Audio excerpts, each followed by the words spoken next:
did all of Justin's money come from? Wrong question, losers. You idiots need to be asking yourself how the fuck you're going to pay it all back. Aren't you, you corrupt little Greek cunts? Huh? Well, let's just go back with... How far back do we need to go? To my teenage years, like 12-year-old working... I used to go to work with Pop. Every school holidays. Working for Pop. With John Smales. We used to rewire boats together. That's a whole week's worth. Well, technically it's 6 days. John Smales, who's an old family friend that my grandfather got out of bankruptcy. Everyone knows in the family, even Dad, Marky and Fleming remembers John.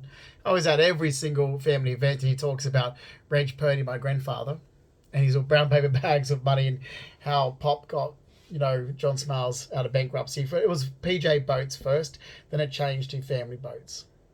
Okay, so I'm like 12 and 13. Yeah, Mum could have confirmed this. Thanks, Carol. Thanks for that. So, and she didn't.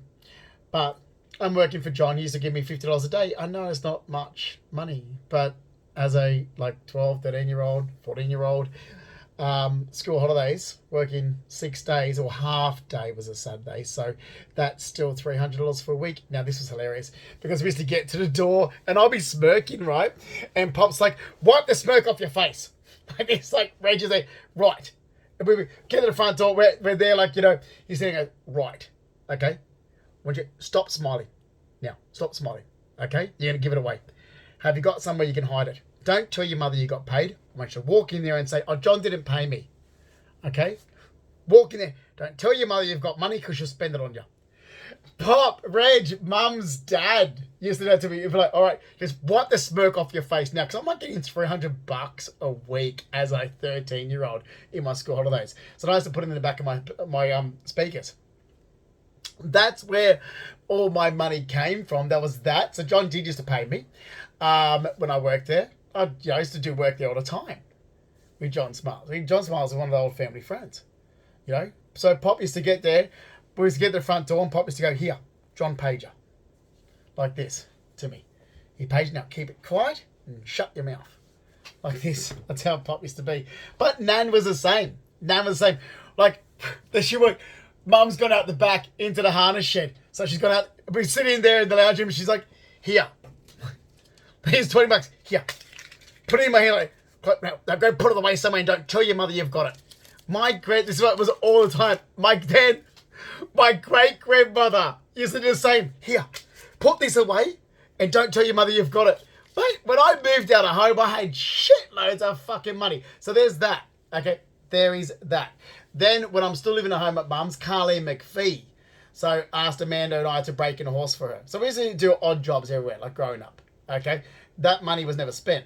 Well, we always had shitloads of money. I didn't have to spend the money I made.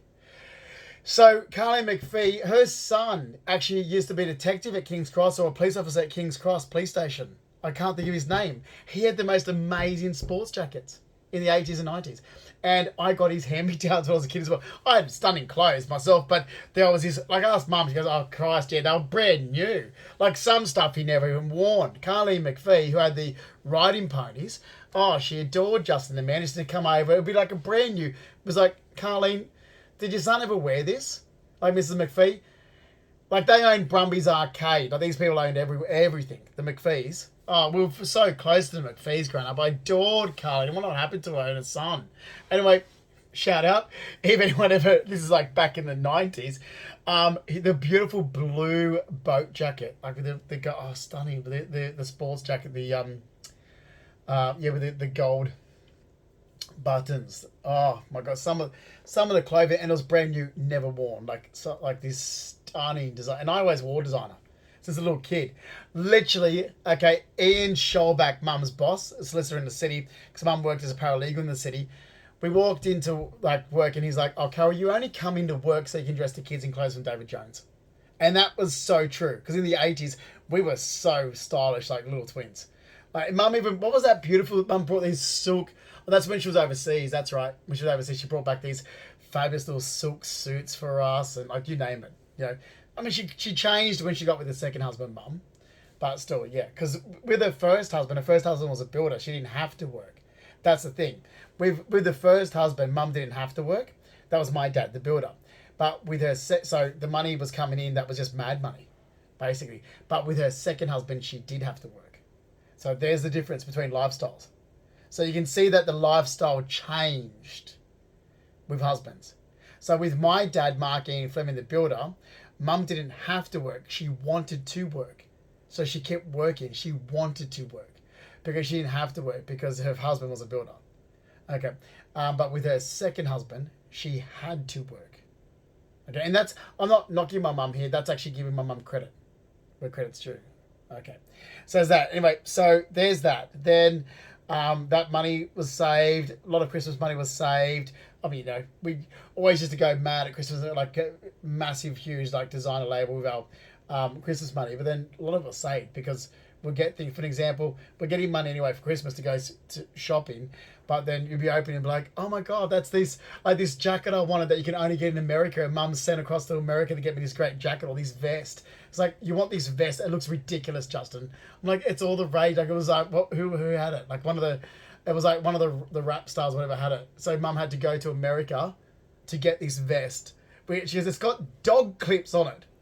Like, it's like, it's fashion. I was like, it's fashion, mum. It's like, she used to get me the most amazing, but like, she had to send all the way to America to go and get it. She was like that with my Alf doll as a kid. So I'm a little kid. When Alf came out, I left that doll in America and couldn't get it in Australia. So she sent away to America to get it. Oh, we had fabulous. We had a great lifestyle growing up. Absolute fabulous lifestyle. Christ, a lifestyle that I've met people that they wouldn't believe that it was real. It's like, oh, okay, you can only dream of having the lifestyle I had. Yeah, so I probably should have stopped locking mum. Anyway, yeah, I mean, she was a paralegal, so I had an idiot today go, oh, she went to university. I'm like, not to be paralegal, no, she did, like, she worked her way up in the law firm, but she was a paralegal and a trust accountant, and did conveyancing as well. That's what mum did, but she's worked in a legal office since she was 16. Like, seriously. Like, not a barrister, not a lawyer, paralegal. Anyway, so did Margie Clay. So did Mary Mihalski. Actually, I don't know what mum studied at TAFE College. So maybe she did. I have no idea. Mum studied a few courses at TAFE College as well. Anyway. So, then what else was there? Okay, so it was that. Then I did maintenance growing up as well for the retreat theatre, plus built sets. I mean, I got paid for this stuff. I painted the retreat theatre. Not the whole lot. That's the thing. So if you ever remember, the retreat theatre was like this dark green, and then it went to like this bluey green. Have I got anything that looks like it? No. Like, it's like a bluey green. But it was basically one side of it only. So, like, the sides weren't done and the front wasn't done. So the front's got this little entrance. It was just the flat bit at the, just like this, at the back, it was like the top, like, you know, right down to the bottom was all painted, this new colour. But it stayed like that for ages, and the rest wasn't painted. And people were walking, like, driving past, going, "When are they going to finish it?" It's like, well, I was just a kid with a roller and a ladder. I couldn't get around the sides, so I painted one whole side of it, which I got paid for. And I was like, to the treasury of there, I'm like, I can't do the rest. I literally, like, I have no idea how to get around the side. Like, I could only do the whole, like, side wall. That was where you would see as you're driving up towards it, but the front part, which is all difficult to get to, in the sides. So I just painted. I painted it all. Got paid for it, and it sat like that until I actually got a painter to paint the rest. I had to pay a painter because I'm like, I can't get around. All I had was a ladder and a roller. I had a ladder and a roller to paint this fucking 2-story building, and I did one side of it. So it was that. What else did I do? Right, so this is all before I started working at the Powerhouse at 19. So where did Justin's money come from? Then it was the Powerhouse Hotel by Ridges. I was 19 years of age when I started working there. Started off working at, you know, the Workshop Cafe. Started at the bottom, but instantly within a couple of weeks I went straight into Maitre D' at the Silver Service restaurant. Then went to do a sommelier, because they had that beautiful cellar. So when you walk through reception, the Powerhouse, you walk through into the foyer. You've got reception sort of off a little bit to the right. You've got the Silver Service restaurant to the left. And when you walk through to go to the other restaurant, where what is it called? Like the garden side of it and all that is, like the Workshop Cafe and out into the herb garden. You'll actually see you're actually walking through a wine cellar. That's why I got the idea to do it in my own place, build a wine cellar in a foyer area to walk through. Anyway, So then I was sommelier there. Then in the Cold Bunker Bar, which is the Martini Lounge, worked there. Then I started doing events. So I did the ladies at luncheon, and before I left there, at the end of the year, I did the Millennium Ball. Was in the paper. So there was that. So then, when I was 20 years of age, I worked for the Gazebo Hotel, Church Street, Parramatta. That became the Carlton Hotel. Was it the Kirkton Bar? Anyway. So there, which is another Martini bar. But then around the corner, so I worked 2 full-time jobs. It killed me. 2 full-time jobs in the year 2000. One of them was cash in hand, and that was at the Albion Hotel. So Albion Hotel, I started at midnight to 8 a.m. And the other place, which is the Gazebo Hotel, just became the Carlton Hotel. That I had to start about. Well, I had to be. I could get there whatever time, basically, as long as it was all opened up and that by 3, or when people wanted pre-dinner drinks. I had to put my 8 hours in, basically. You don't do your 40-hour weeks there. So as long as I did that, so I closed the bar about just before midnight. Look, I didn't get to the Albion Hotel exactly at midnight. Like sometimes I'll be there, like it'd be 10 past, 15 minutes past, because I had to finish closing one bar, but where I went to was around the corner. I had to literally freaking run around the corner to get the other job. Not run literally. I drove my car around the corner. Went from the car park downstairs in the Gazebo Hotel, drove up around the corner to go. Was it George Street? It was like a zigzag to get around through freaking Church Street and the other area I went to. But yeah, I did 2 full-time jobs the whole year in the year 2000. So one was cash in hand. The other one, which is paid by the books, which I've got on my bank statements. Then I started the casino. So when I got back from America in January and February 2001, I started the Star Casino in March 2001. It's a VIP host at Star Casino on $47,730 a year. Plus I did cash in hand jobs. I did a lot of cash in hand jobs. Maintenance, cash in hand, like just little cash in hand here and there.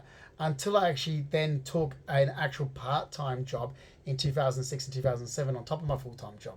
So the part-time job was, instead of where there be some weeks I'm doing cash in hand here and there, and then other weeks I'm not, this was a dedicated 2 years of working another job. So my full-time job, plus the part-time job working for Jeff Between Tough and Glass, I had to dedicate, he wanted a part-time worker. So if I said I was going to do the job, I had to give him 2 days a week. Otherwise, he's like, no. If you're going to do it, I need 2 days a week from you. It's like, okay, I'll dedicate 2 days a week. It's $300 a day.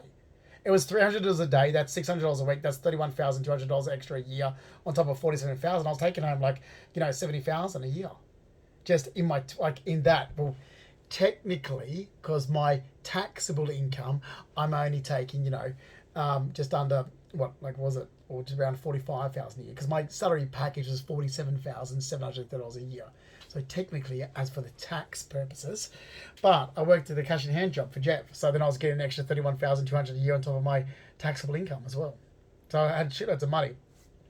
Bought an investment property in my early 20s. That was 16 Scott Road in Tamworth. I never lived in it. I rented it out the entire time. That rent went like another income into my bank account. I sold that in 2008. Had a very tiny mortgage on that place, and so I made a good $189,000. That sat in my bank till I was ready to use it, moving to America. So that's why I had well over 200,000 saved in the bank. So there's that as well. Plus, don't forget, I worked for Steve Hatch Dimitri from 2009 to 2012. Now, I was studying in 2009 full time, so I couldn't work for him full time. But by 2010, I only took some time off while I was doing that other TAFE College course in 2010. Most of 2010, I'm working for him except for 2 weeks to begin the year because I was sick. And then I started at the end of the year, but I'm working for Steve Hatch Dimitri, 7 days a week, 12 hours a day, getting $25 an hour cash in hand. But then I put it down, writing off the design work I'm doing is just work experience. So I just wrote it off saying I'm doing design work, but it's work experience. I'm not getting paid for it, but I did get paid for it. And then, of course, in 2011, the entire year, I worked 7 days a week, 12 hours a day, $25 an hour, and then again in 2012. So I had so much money. And I already owned all of my assets, belongings, expensive jewelry, clothing, furniture, ornaments, everything. Because you can already see that in that film that I put up on social media. So what people have said in the what criminals have said in the last 10 years. Is my mum going to help her son yet? Because I want my fucking money, assets and belongings back, thanks. Because that's how hard I worked.